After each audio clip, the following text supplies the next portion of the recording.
The day Maya Johnson walked into Langston, high as the new director of the arts department, the entire school buzzed with whispers, most of them cruel. Maya's arrival was supposed to be celebrated, an accomplished, innovative leader chosen to transform a struggling program, but the undercurrent of resistance was palpable. Among the voices of disapproval, none were louder than Jason Carter, the self-proclaimed king of the school's social hierarchy. With a smirk that had terrified more than one teacher in the past, he made it his mission to undermine her before she could even set foot in her office. It began subtly. Papers misplaced, classrooms accidentally double-booked, emails ignored.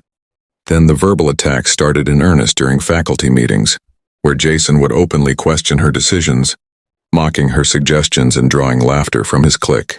Students followed suit. Their murmurs and snickers trailed her in hallways as if daring her to retaliate. Maya, however, remained composed, her eyes steady, her voice calm. She absorbed the attacks like water off a duck's back, observing patterns, collecting evidence, and silently preparing her response. The first real confrontation happened during an after-school rehearsal for the spring play. Jason, wielding the bravado of someone untouchable, decided to escalate. "You really think you're going to run this place? You don't belong here," he sneered, blocking her path in the auditorium. Arms crossed. Students who had gathered for rehearsal froze, sensing the brewing storm. "Excuse me, Jason, but I do belong here," Maya replied evenly. Her voice was soft yet carried an unmistakable weight, the kind that drew the room's attention. "And I suggest you step aside before this escalates unnecessarily." Jason laughed, a sound devoid of humor. "Or what, you'll report me? You're new here, Director. No one takes you seriously yet." With that, he shoved her lightly, more to intimidate than hurt. The auditorium erupted into gasps and whispers. Maya didn't flinch. Instead, she straightened, looked him squarely in the eyes, and said, "Watch closely." The next move was not verbal. It was strategic, surgical, and shocking. Maya had been documenting every instance of harassment, every insult, every act of defiance. Within hours, she called an emergency assembly, insisting that every student and faculty member attend. The gymnasium was packed, murmurs spreading like wildfire. Jason strutted in, expecting to witness humiliation directed at him, perhaps laughing at the novelty of the situation. Maya stepped onto the stage, a calm force amid the restless crowd. She had the school's internal cameras and reports displayed on a giant projector screen showing the timeline of harassment, manipulations, and disruptions, all pointing unmistakably to Jason. The room fell silent. The evidence was undeniable. Teachers who had quietly suffered under his intimidation could finally see the breadth of his behavior, and students who had joined in the ridicule realized the depth of the manipulation they had unknowingly supported. Maya then did the unthinkable.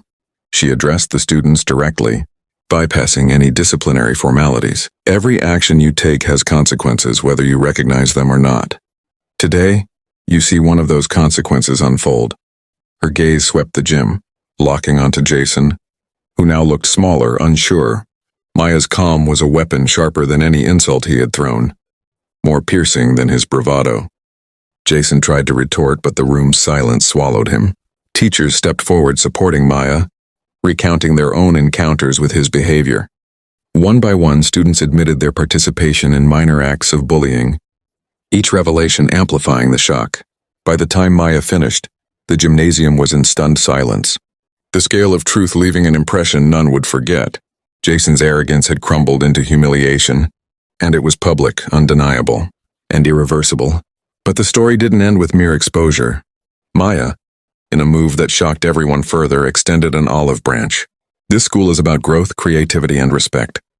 Jason and anyone else who feels lost, you have two choices. Continue down the path of fear and isolation, or learn, grow, and contribute positively. The choice is yours." The challenge hung in the air, electrifying the room with suspense. Students whispered to each other, some shocked, some inspired. Maya had not only silenced the bully, but had also turned the moment into a lesson in accountability, courage, and leadership. Over the following weeks, the school began to change. Jason, stripped of his power, struggled to adjust, but gradually, he started participating genuinely in programs he had once mocked. Others, inspired by Maya's fearless and thoughtful approach, began supporting one another instead of tearing each other down. Maya's presence had ignited a cultural shift that no one anticipated. Even the most skeptical faculty acknowledged that her intelligence, courage, and strategic mind were transforming the school in ways mere policy never could. Yet the suspense lingered. Maya knew that change was not permanent, that she had to remain vigilant against old patterns, new challenges, and the temptation of complacency. She walked the halls daily, greeting students, observing interactions, and quietly mentoring those at risk of falling into toxic behaviors. Each day held small victories and subtle tests, and Maya met them with calm authority, surprising even those who thought they knew her limits.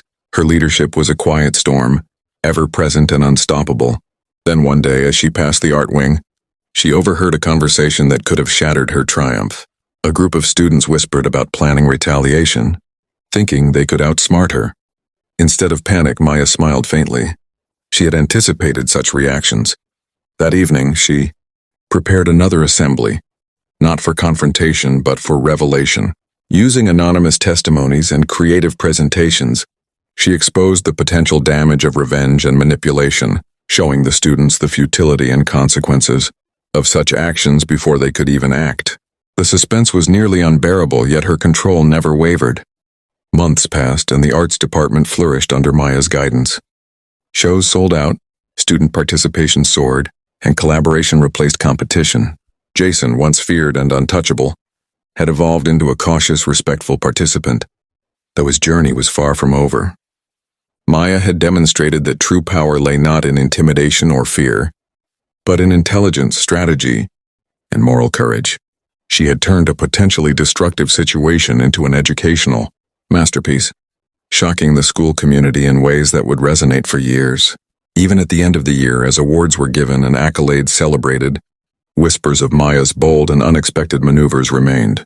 Students recounted the moments of confrontation, exposure, and strategic brilliance, sharing them with younger classes as legends. The story of the new black woman director who silenced the bully became a tale of empowerment, suspense, and transformation.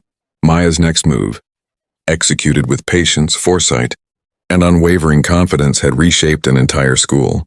She had faced intimidation head-on, turned fear into accountability, and in doing so, had not just survived, she had redefined the very essence of leadership at Langston High. The second chapter began quietly, but carried the tension of unfinished business. Despite Jason's public humiliation and apparent reform, Maya knew that old habits die hard, and influence once gained can linger. She noticed subtle signs of resistance, whispers in corners, and the occasional scheming glance. Instead of reacting impulsively, she studied patterns, anticipating moves with the precision of a chess master.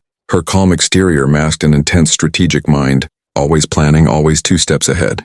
One Friday during the final rehearsal before the spring showcase, Maya noticed Jason cornering a younger student, attempting to assert dominance subtly, testing boundaries. The auditorium was empty except for them, shadows stretching long under the dim lights. Instead of intervening directly, she allowed the interaction to play out unseen. Then, in a calculated moment, she entered not with anger, but with undeniable authority, speaking directly to the student. Never let anyone make you doubt your worth. Recognize bullying for what it is and respond with integrity. The younger student nodded, empowered, while Jason froze, caught mid-act. Maya's entrance was silent, shocking, precise, a reminder that she observed all and no act went unnoticed. Later that night, she convened a leadership council of students and faculty, sharing insights into influence, accountability, and ethical leadership. Her methods were unconventional, but they carried a suspenseful edge. The lessons were unforgettable because they were lived experiences, not abstract concepts. Each student left with a deep understanding of consequences, empathy, and strategic thinking. Jason, seated among them, could only listen, absorbing the weight of the lessons he had ignored before. As the spring showcase arrived, the entire school buzzed with excitement and curiosity. Students performed with confidence, faculty beamed with pride, and the community witnessed the transformation Maya had orchestrated. Jason, now participating fully yet cautiously, realized the full extent of her power. It wasn't fear she wielded, but knowledge, preparation, and the ability to turn challenges into opportunities. The suspense of whether he would regress or grow added an invisible tension throughout the event, one that was thrilling yet controlled. By the closing night, as applause thundered and students bowed, Maya remained composed, watching quietly from backstage. She had not only silenced a bully but had created a culture of accountability and courage, ensuring that the school would never forget the lessons she had instilled. Her journey had been shocking, suspenseful, and transformative, not through aggression, but through intellect, strategy, and unwavering moral clarity. Jason, once the school's tyrant, had become a testament to the power of guidance and resilience. And Maya, the new black woman, director who had faced an entire school's skepticism and intimidation, had emerged victorious. Her next moves always calculated, her impact undeniable, leaving Langston High forever changed.